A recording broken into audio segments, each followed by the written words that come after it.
안녕하세요. 공교육 천국 네덜란드 작가 정현숙입니다. 지난 영상에서 12세 조기 진로 결정 교육을 찬성하는 쪽 이야기를 해드렸어요.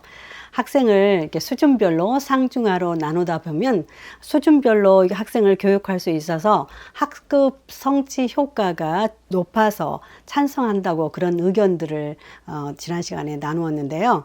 이번 시간에는 그렇다면 학생 조기 진로 교육 정책을 반대하는 쪽은 어떤 문제, 어떤 이유를 들어서 반대하고 있는 걸까요?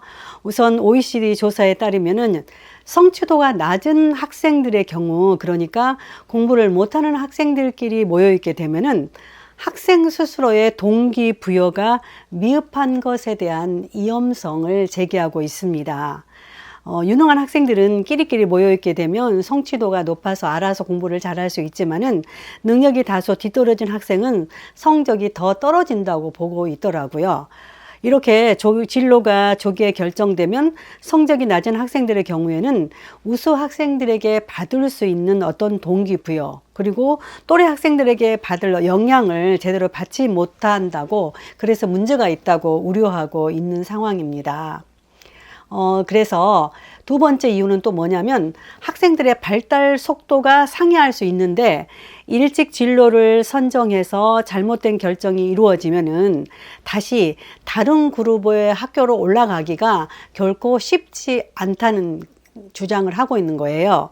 예를 들면은 직업고등학교 학생들이 성적이 아주 우수해서 일반 상위 보통 중고등학교 과정으로 들어가는 거, 또한 상위 보통 중고등학교 학생들이 상위 인문계 중고등학교로 들어간다는 것 자체가 결코 쉽지 않다는 이야기입니다. 네덜란드는 한 등급 높은 과정 학교로 가려면은 학교 성적이 평균 8.0이 되어야 되거든요. 아주 우수한 성적이에요, 이 성적은.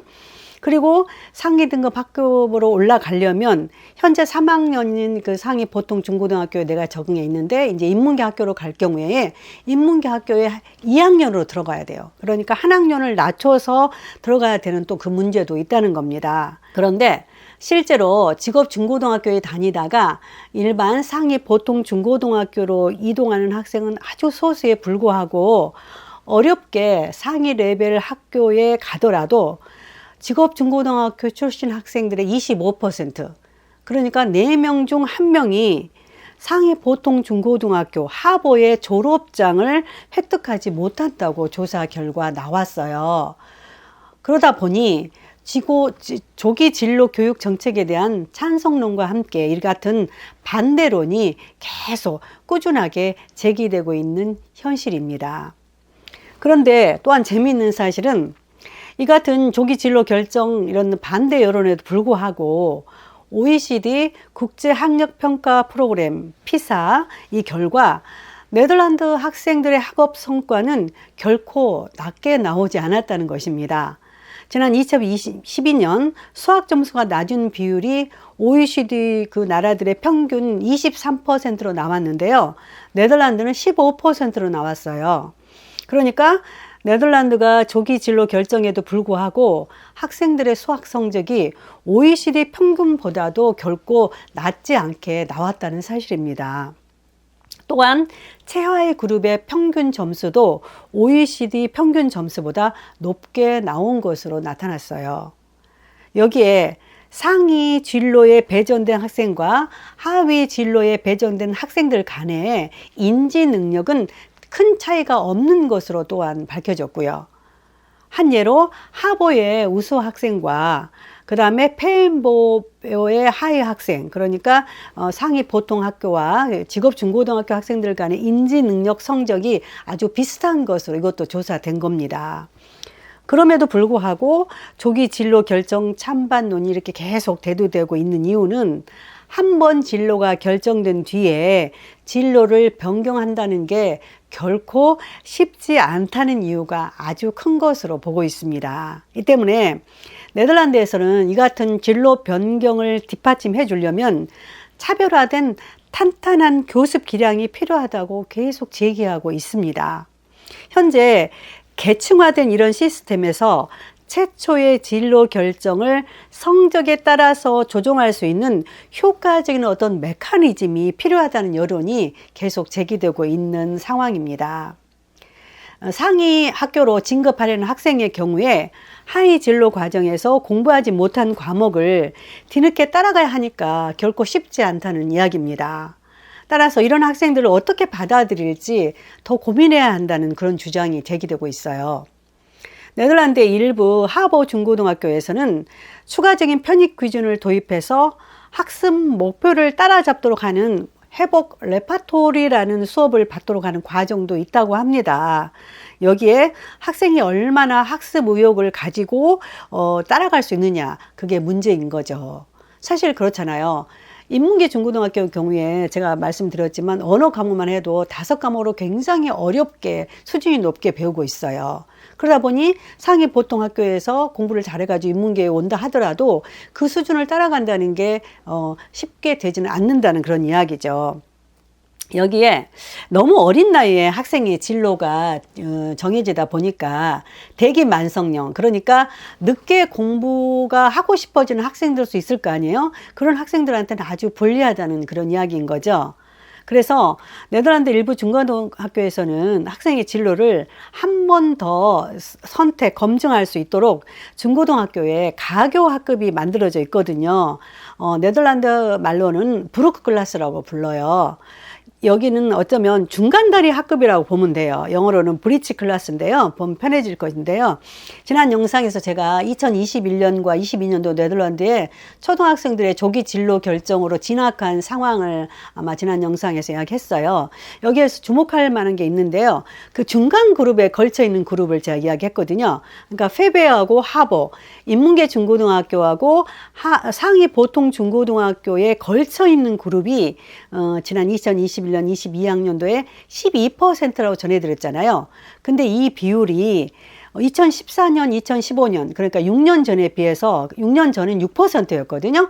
2배 이상 증가한 겁니다. 이 걸쳐 있는 그룹 학생들이 그만큼 많아졌다는 이야기죠. 또한 그 하버하고 페엠베어, 그러니까 상위 보통 중고등학교하고 직업 중고등학교에 걸쳐 있는 그 학생은 10%라고 제가 전해드렸는데, 이 10% 역시 2014년과 2015년도에 5%에 비하면 여기 그룹 역시도 2배 이상 증가한 것으로 나타났어요. 사실 저희 둘째 아이도 초등학교 9학년 때 어떤 데로 갈 건지 굉장히 고민했던 부분이에요. 저희 둘째 같은 경우에 학교 성적은 인문계 중고등학교에 갈 수 있었는데, 이 나라에서 보았던 그 시토 시험 결과는 인문계는 부족하고 하버 상위 보통 중고등학교에 나왔어요. 그래서 학교 선생님이 결정은 여기는 애매하고 여기는 좀 남고 이런 결정을 하고 있는 상황 가운데, 저희가 그러면 이 가교학급, 이 중간 그룹에 넣어줬으면 좋겠다 그래가지고 저희 둘째 같은 경우에 이 가교학급 중간 그룹에 들어갔어요. 이 중간 그룹, 이 가교학급에 들어가면 1년 정도 학생을 놓고 공부를 시켜봅니다. 1년 정도 공부를 시켜서 이 아이가 인문계 고등학교에 갈 만한 성적이 되는구나, 이 아이는 도저히 안 되겠다, 그냥 상위 보통 그 다음 단계의 학교에 보낸다, 이렇게 결정을 하거든요. 그래서 저희 둘째 같은 경우는 그래도 이제 공부를 어느 정도 따라가서 나중에 이제 2학년 때 인문계 중고등학교로 이렇게 배정을 받아서 결국에는 페베오 인문계 중고등학교에서 다녔던 그런 경험이 있습니다. 이 같은 상황을 보면요, 네덜란드는 조기 진로 결정이 계속 이렇게 찬반전이 대두되고 있지만, 그럼에도 불구하고 네덜란드 교육 정책은 변함없이 학생들이 초등학교 졸업하기 전인 12살에 진로를 일찍 정해주게 되는 겁니다. 사실 어느 길로 가서 미래를 준비할 것인지 굉장히 중요한 문제죠. 왜냐하면 어떤 중고등학교에 가느냐에 따라서 어느 대학으로 가는 길이 이렇게 나눠지기 때문이죠. 그래서 네덜란드는 이런 조기 진로 정책에 국가가 시토 시험을 치르게 하고, 또한 학교와 학교의 교사와 학부모가 아주 심도 있게 서로 학생의 미래를 고민하고 결정해 줌으로써 정말 사회에 필요한 인재를 일찍부터 육성해 내므로써 청년 실업자를 크게 줄이는 효과를 보고 있는 게 사실입니다. 그렇다면 여러분들의 경우에 이 네덜란드의 학생 조기 진로 교육 정책에 대한 이야기를 들으셨는데 어느 편에 설 것 같아요? 나는 찬성한다. 아니다. 나는 반대한다. 그런 여러분들의 의견을 제 영상 아래 댓글에 남겨주시면 좋을 것 같아요. 제가 이제 요즘에 강의를 여기저기 다니는데 얼마 전에도 서울시립 정독도서관에서 강의를 하고 왔고요. 또 지난 5월에는 목마교육도서관이라고 그쪽 목동에 있는 그 도서관에서 강의를 하고 왔어요. 많은 학부모들에게 네덜란드 교육을 전해주고 네덜란드에서는 어떤 시스템을 아이들을 양육시키고 교육하고 또 어떻게 스스로 아이들이 설 수 있도록 하는 그런 강의를 해왔는데 그런 강의할 때 여러분들의 댓글이 굉장히 큰 도움이 될 것 같습니다. 댓글 남겨주시고요. 그리고 다음 시간에는 이렇게 학생을 12살에 조기에 진로를 결정해 주다 보니까 아무래도 학부모의 치맛바람이 있을 수는 있잖아요. 그래서 다음 시간에는 네덜란드 학부모들의 치맛바람에 대해서 전해드리도록 하겠습니다. 들어주셔서 감사합니다. 구독과 좋아요 부탁합니다.